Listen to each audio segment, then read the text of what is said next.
Welcome back to the video, guys. Finally, after who knows how long, I've been saying I'm gonna make a video, but today is the day that I make this video. Gonna be a retune that I'm getting on the Supercharged RSX and a full walk around on the build and kind of like a build spec on everything that's on the car, like, you know, pistons, cams, blah blah blah, so on and so forth. If you can't tell by my voice, I'm a little bit sick, but hopefully I get, you know, over that soon. But we're gonna jump straight into it. I'm gonna clip to inside the Supercharged RSX and I will see you guys after that. Stay tuned. All right, guys, we're in the Supercharged RSX now. We're on our way to get this retune. A little bit of a backstory on this car. I saw it sitting kind of like in the back of a building with, you know, trees and stuff and everything grown over it. So I found out the number of who owned it, and the guy actually said he was willing to sell it.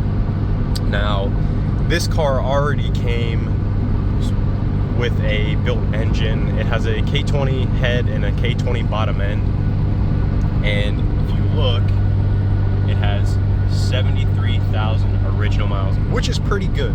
I can't complain. That's very, very rare find. In Milano red too, so finding one in Milano red with this low of miles, actual low miles too, not a rollback, no nothing, like no dash swap or anything, is pretty rare, I would say, or pretty hard to find at least. But he already had it built and everything. He had plans to supercharge or turbo it. He had plans to turbo this car, which he never got around to because he ended up blowing up the engine, and that's what was in here now. The previous engine he had was the Z1 and the 0506 Type S's, but he blew that one up.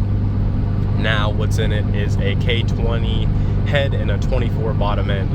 So pretty good combo, definitely super strong build, and I can't really complain. But we will see you guys. I will clip over when I get to the shop, and I'll clip in a couple dyno runs, and then after I'm gonna do a couple a picture on what this car previously made on the dyno, and then we'll get the results after we're off the dyno today, and we will see you guys after that. And then I'm gonna do a little bit of a walk around and like full build spec on everything, so since a couple of you guys were asking. But we'll see you guys once we get there. Alright guys, so as soon as I got there to the shop, we got the car right on the dyno, bolted everything up, and there was a few things we needed to fix. There was a vacuum leak somewhere, and it was coming from the throttle body. The gasket was ripped, and the bolts were a little too long, and they couldn't be tightened down the whole way, so it was just a little loose.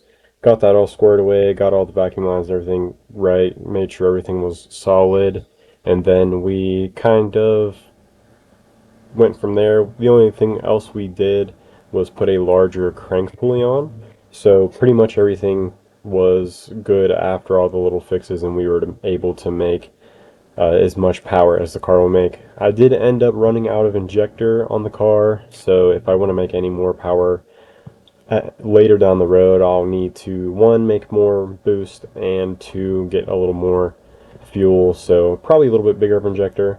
And then after this, I'm going to just clip in all the videos of the runs and everything and the power numbers that it made.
my god. 487, 343 torque. Oh my god.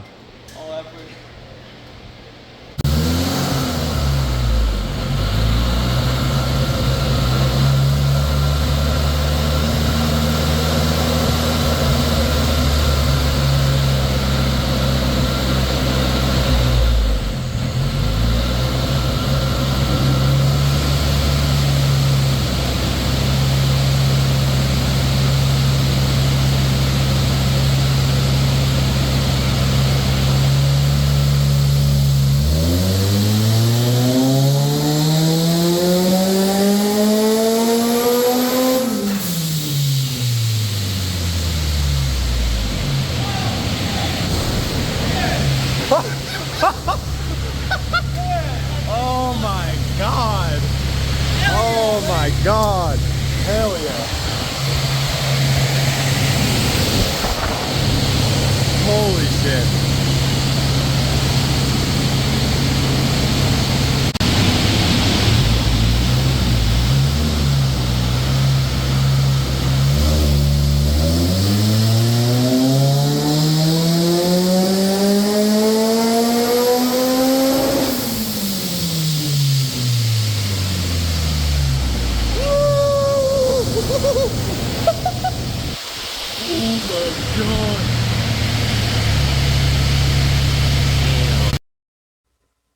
Alright, so the last video was pretty much the last dyno run before we pulled it off the dyno. Right here, I'm just kind of going over the car on how I get my pulley off.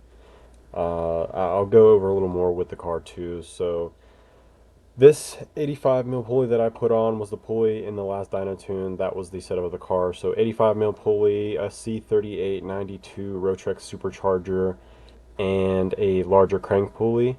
We put on a K24 crank pulley, and in this clip right here you can see that the pulley that I have on is a K20 crank pulley. It's a little bit smaller, but overall the car made 543 on the dyno and around 21 or 22 psi of boost, which is pretty, it's a lot for this setup. I might be over revving the supercharger.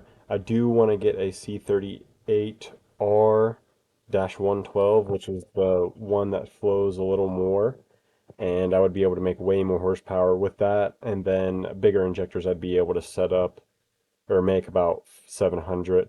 This right here I'm showing, this is the only shaving that I have to do for this bracket. There's no other shaving really. Everything else pretty much clears. As I know somebody asked in the comments on one of my videos that what did you have to do to make it fit? I think that's the only amount you do have to shave for that bracket to fit with the supercharger on it. But other than that, there's not really much to this build. It's a K20, I think Z3 head, fully ported, you know, stage 3 valve train, pretty much everything you can get for it, and then a K24 built bottom end. I think I might be running CP pistons and rods or eagle rods, and then the valve train is skunk 3 cams, a set of Ferrea valves, and then valve springs and retainers. I think regular compression might be a little lower for boost, like maybe 10-to-1, and that's pretty much all for the setup. There's not, I'd have to pull up the sheet with all like the parts list. I'd have to find it. I don't know that off the top, but yeah, other than that, that's pretty much all this is for this car. Really straightforward, you know, fuel kit, everything on E85, so it's a pretty good build, and I'm just kind of looking forward to see what I can do with it in the future. But I'm gonna clip to this outro, and I really hope you guys enjoyed that dyno run and everything that I put in this video. Alright guys, so we're back off of the dyno, and let me just say, this car is absolutely crazy. Unfortunately, it is raining, so it's kind of putting a ruined end to our street pools and our fun. Until the next time, we will see you, and stay tuned. Subscribe if you like this type of content, and have a good day. Peace.